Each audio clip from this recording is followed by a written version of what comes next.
Bwana Yesu asifiwe sana. Tumsifu Yesu Kristo. Assalamu alaikum wa rahmatullahi ta'ala barakatuh.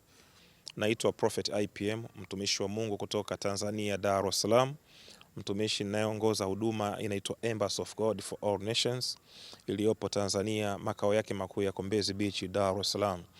Nimepata fursa ya kuandaa ibada kubwa sana, ibada inayoitwa kikao cha wanaume.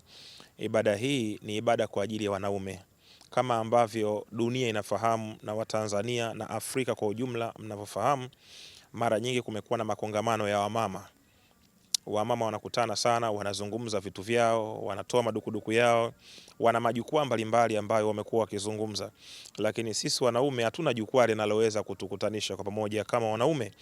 Na kwa kulitambua hilo, kama mpenda amani katika taifa na Afrika kwa ujumla, nimeona kunayo haja sisi wanaume kuweza kuwa tunakutana, tunazungumza mambo yetu yanayotuhusu sisi kama wanaume.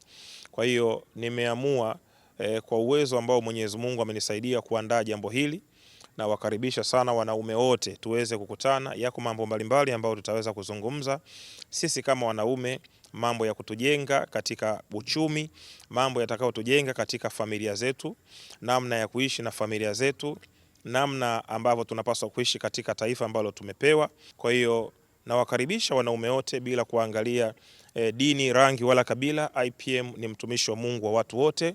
Nawakaribisha sana, mimi pamoja na kaka yangu Saidi Lugumi. Kwa uwezo wa Mwenyezi Mungu naye amepata fursa ya kuweza kuhudhuria kikao hiki, kuwa moja ya wageni ambao watazungumza na jamii ya Kitanzania na watu wote ambao watahudhuria kwenye kikao cha wanaume kwa lengo la kuwajenga. Kikao chetu cha wanaume kitafanyika tarehe 2 mwezi wa 4 katika ukumbi wa Mlimani City.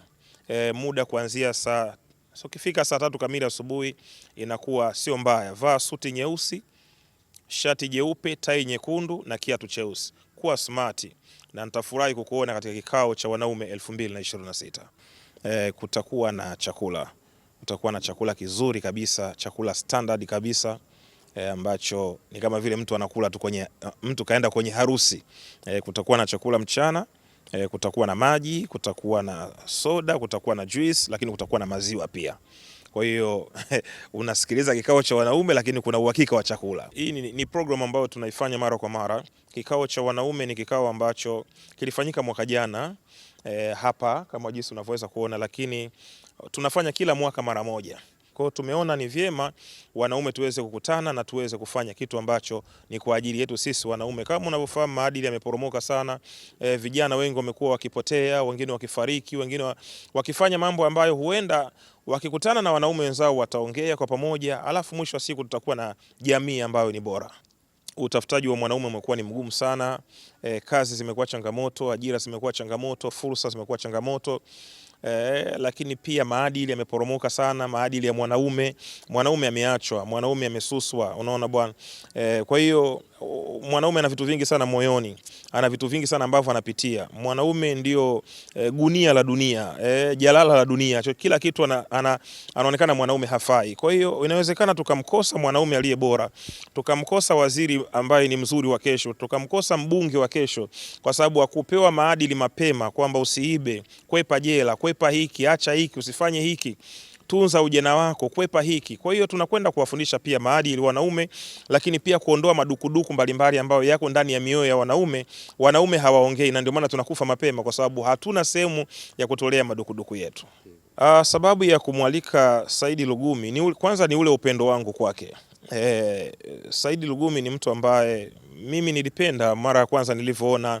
Ni mtu kwanza mwenye upendo, ni mtu ambaye hajivuni. Mungu amembariki, lakini ni mtu ambaye hajivuni, lakini pia ana ushawishi mkubwa katika taifa la Tanzania. Kwa namna ambavyo anaishi, kwa namna ambavyo anasaidia watu, analisha yatima, anagusa jamii kwa ukubwa sana. Kwa hiyo nikaona vijana wengi pia wa Kitanzania wanatamani kufanikiwa. Nikaona kwamba nikimkaribisha, naamini mtu aliyefanikiwa amefanikiwa tu. Anayo maneno mengi ambayo yatakuwa inspired kwa vijana wengi wa Kitanzania na Afrika kwa ujumla, kuweza kujifunza namna ambavyo wanapaswa kupambana, namna ambavyo wanapaswa kumwaga jasho, namna ambavyo hawapaswi kuwa vijana tu lele mama. Naamini maneno atakayozungumza machache naamini atakwenda kubadilisha maisha ya watu, na watu watatoka hapo wakiwa na morali mpya ya kwenda kufanya kazi, kujituma na kupambana katika maisha.